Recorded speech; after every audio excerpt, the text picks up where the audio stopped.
नमस्कार मेरे प्यारे दोस्तों। सीजीपीएससी का नोटिफिकेशन आज संविधान दिवस के अवसर पे जारी किया गया और पोस्ट भी ठीक ठाक हैं, जितनी रहती हैं उसके आसपास ही हैं। कई लोग फालतू की अफवाह फैला रहे थे कि इस बार नहीं आएगा, ये होगा। देखो, सीजीपीएससी में अगर आप घुसे हो, अफवाह तो आपको मिलेंगी। प्री से पहले होगा डेट बढ़ जाएगी, प्री के बाद होगा रिजल्ट लेट से आएगा, मेन से पहले होगा डेट बढ़ने वाली है। तो पहली चीज़, आपको जब तक ऑफिशियल कोई वो ना मिले तब तक आपको मानना नहीं ये चीज़ें। इंटरव्यू से पहले कुछ हो जाएगा, कुछ नहीं मानना है आपको। अगर आप इस तैयारी में कूदे हो तो आपको अफवाहों से दूर रहना है। हमारे टाइम भी बहुत फैलती थी, फैलते रहती। पहली चीज़। दूसरी चीज़ कि अब आपको ना तैयारी करना है। देखो, कुछ लोग इस चीज़ से खुश होते होंगे कि यार 22 फरवरी को एग्ज़ाम है तो प्रीलिम्स के लिए ज़्यादा समय मिल गया। वो खुश होने की बात भी है कि आपको समय थोड़ा सा ज़्यादा मिला है। लेकिन दूसरी चीज़ ये है कि मेंस मई में है, 15-16 मई के आसपास है। तो प्री के बाद मेंस के लिए समय कम मिला है। इसका मतलब ये है कि अब आप के पास वो एक महीने का, पहले क्या होता था 8-9 फरवरी को होता था, लोग एक महीने लगे रहते थे, रिजल्ट क्या होगा, कट ऑफ क्या होगा, ये होगा वो होगा। फिर रिजल्ट आता था, फिर तैयारी लगते थे, और जून के आखिरी में होता था तो तैयारी कर भी लेते थे। अब अगर आप 22 फरवरी से 22 मार्च तक ये लगे रहेंगे कि कट ऑफ क्या होगा, मार्च ख़त्म हो जाएगा, फिर केवल आपके पास अप्रैल और आधा मई बचेगा। मतलब आप अब तैयारी नहीं कर पाओगे अगर आप कंफर्म नहीं हो कि आपका प्री क्लियर नहीं हो रहा है। तो पहली चीज़ ये है कि आपको 22 फरवरी को जब आप प्रीलिम्स दिलाओ तो आपको उसी समय पता रहे कि मेरा प्री होने वाला है, इतनी तैयारी कर लेना है। तभी मेंस होगा, उसके बिना मेंस नहीं होगा। पहली चीज़। दूसरी चीज़, यार अब प्रीलिम्स आपके कुछ सवाल ये भी आ रहे हैं कि भैया प्रीलिम्स की करें कि मेंस की करें। प्रीलिम्स की करो, बहुत है तो सी सेट वाला कर लो, भाषा का, रीजनिंग, वो सब हो जाए। उसके अलावा क्योंकि फिर मेंस की करोगे और प्रीलिम्स ही नहीं होगा तो फिर क्या करोगे। तो प्रीलिम्स की करो। प्रीलिम्स सबसे कठिन स्टेज है इस एग्ज़ाम की। मेंस में वैसे भी एवरेज नंबर ही आ रहे हैं, आप लोग देख रहे हैं। तो प्रीलिम्स होना बहुत ज़रूरी है। ऐसे बहुत सारे लोग हैं जो पिछले बार इंटरव्यू दिलाए थे और प्री नहीं हो पाया। तो प्री बड़ी चीज़ है, उसको अच्छे से करना है। मेंस की अपन करेंगी तैयारी, उसमें कोई दिक्कत है नहीं। तो प्री की अच्छे से तैयारी करना है। अब ना एक डाउट ये आ रहा है, और उसी से मेरे को फिर याद आया, आप लोग का ये सबसे ना वो भी मन करता है को वीडियो बनाने का। आप लोग के रिजल्ट के बाद ना मैसेज आए, मैसेज, और पढ़ के खूब अच्छा लगा। जैसे, और सभी की अपनी संघर्ष की कहानी थी। किसी किसी कहानियों में थोड़ा मोड़ा रोल हम लोग का भी था कि आप लोग का सपोर्ट मिला, बाकी चीज़ें। तो पढ़ के लगता है कि यार अच्छा कुछ तो कर रहे हैं करके। जैसे ये तो मेरे अनिल आरमो मेरे ज़िले के हैं, गौरीला पिंडरा के हैं। तो मतलब ना, जैसे एक आया ईएसआई की पोस्ट मिली, फिर चंद्रकांत जी का फ़ोन आया, एडी मिल गया उनको, एडी फाइनेंस। आकांक्षा का मैसेज आया, इमदुस का आया, एडी फाइनेंस। फिर 12th rank, rank 107, ST female 5th rank, 37 rank, 88 rank, 8th rank, ये शायद सृष्टि का है, रैंक 51। इनकी कहानी भी बहुत अच्छी है, रैंक 9। फिर सीडीपीओ, इनका मैसेज ना मेरे को इसलिए भी अच्छा लगा, उस समय वो की थी कि भैया मेरा मेंस नहीं होगा। मैं बोला हो जाएगा। फिर वो एक मैसेज की बच्ची, वो बोली कि भैया मेरी मम्मी की डेथ हो गई है कोविड में, और आप बोलते हो ना तो मेरे को लगता है मम्मी आपके माध्यम से बुलवा रही। लगा यार कुछ सही है मतलब। तो मतलब ये मैं बोल रहा हूँ कि आप लोग के जो मैसेज आते हैं ना, उससे लगता है कि अच्छा कर रहे हैं कुछ। फिर रैंक 30 का, rank 56, 88, 456, 159, ninth, S T ninth, 321, 37, 100, 149। मतलब ये तो जो दिख गए मेरे को सामने मैसेज ना, बहुत सारे, कई को मैं रिप्लाई भी नहीं कर पाया। मतलब नहीं रहता, समय थोड़ा सा कम रहता है, लेकिन अच्छा लगता है। मतलब ये इसलिए अच्छा लगता है कि मतलब वो जो बोलते हैं ना कि करने की प्रेरणा मिलती है। भाई हम लोग का क्या है, खाना पीना। मतलब अभी बैठे, मान लो कॉलेज से आया और उसी कपड़े में आपके सामने आया हूँ, क्यों आया हूँ कि ना ऐसे ही मैसेज आते हैं। इनके भी नहीं, मतलब ऐसे बच्चों के जो सेलेक्ट नहीं हुए और उनके मैसेज आते हैं कि भैया आप ही आखिरी उम्मीद हो। मतलब वो बड़ाई वाली चीज़ है। लेकिन फिर लगता है कि नहीं यार कुछ करना चाहिए। अगर लोगों को अच्छा लग रहा है, आप लोग को पढ़ने में अच्छा लग रहा है तो करना चाहिए। लेकिन उसका एक दूसरा पक्ष भी है। कुछ मैसेज ये है कि भैया यार इतना संघर्ष है, अगर 6 बार लग रहा है, 7 बार लग रहा है, 8 बार लग रहा है, छोड़ दें क्या। तो उनको मैं ये बोलूँगा कि देखो यार, आपके जो प्रेर अभी क्योंकि ये बहुत दिक्कत हो रही। अगर आप ऐसे बच्चे हो जो पिछले 5-6 बार से नहीं दिला रहे, नहीं हो पा रहा है, तो आप उनको प्रेरणा बनाइए जो 5-6 बार दिलाए उसके बाद भी भिड़े रहे और सेलेक्ट हो गए।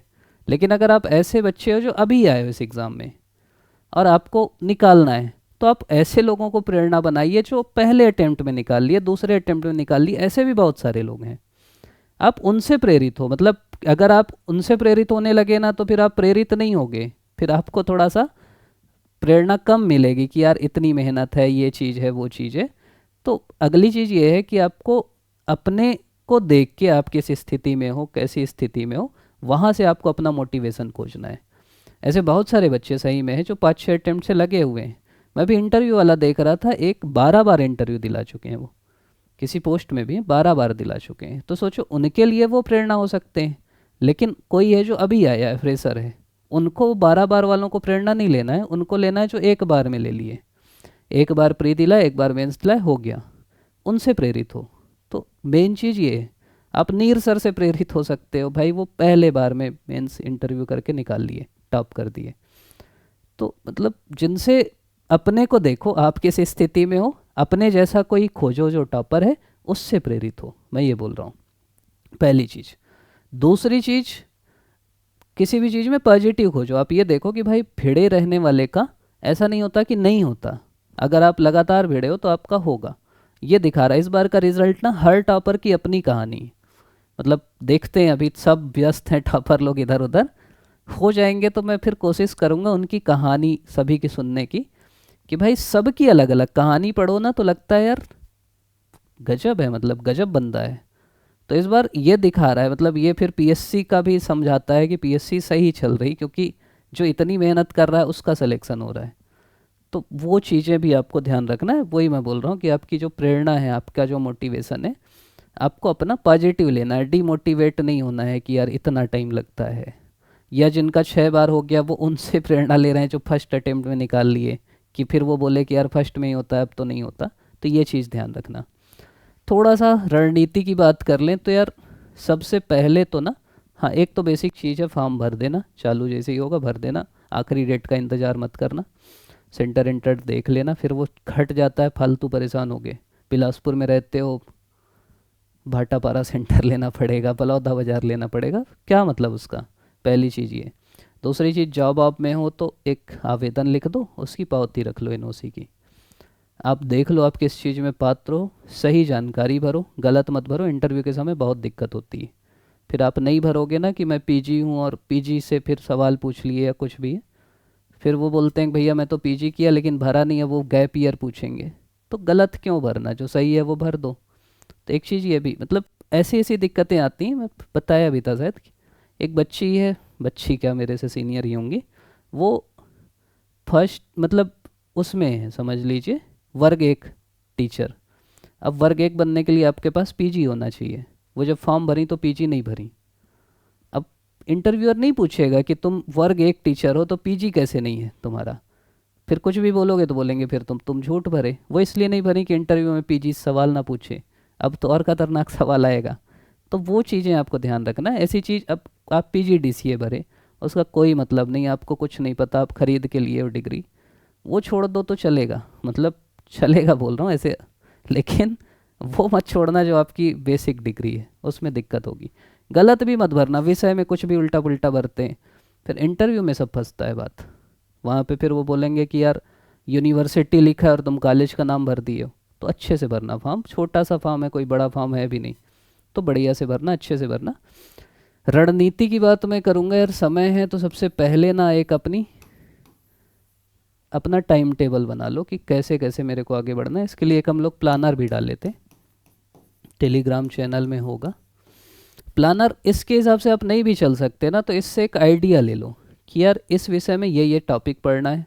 कम से कम वो टॉपिक आपका ना छूटे, हम लोग मेहनत करके बनाए हैं कि ये टॉपिक से सवाल आ रहे हैं, वो ना छूटे। अब मान लो जैसे आर्थिक सर्वेक्षण से सवाल आ रहे हैं, तो वो लिखें अलग से कि इसको पढ़ना है। जैसे उससे सवाल आ रहे हैं आपके समितियों से, तो वो अलग से लिखें कि यार समिति पढ़ना है। तो जिनसे सवाल आ रहे हैं वो चीज़ें, वो टॉपिक नहीं छूटना चाहिए आपके। कृषि से आ रहे हैं सवाल तो वो पढ़ना है। तो बेसिक चीज़ें हैं। तो एक अपना प्लान बना लो कि मेरे को ऐसे ऐसे पढ़ना है। कोशिश करो कि जनवरी आखिरी तक आपका पूरा सिलेबस हो जाए, उससे मतलब उससे ज़्यादा ना हो। पहली चीज़ ये। दूसरी चीज़, आपको थोड़ा सा इनपुट आउटपुट देख के पढ़ना है। ये मैं बार बार बोलता हूँ। इसका मतलब ये है, मतलब ऐसे बच्चे मिलते भी हैं कि वो पिछले 1 महीने से इन्वायरमेंट पढ़ रहे हैं, उससे 3 सवाल आएंगे और नहीं बनेंगे। 16 दिन से साइंस पढ़ रहे हैं, उससे 3 सवाल आएंगे और आपसे 2 तो नहीं बनेंगे।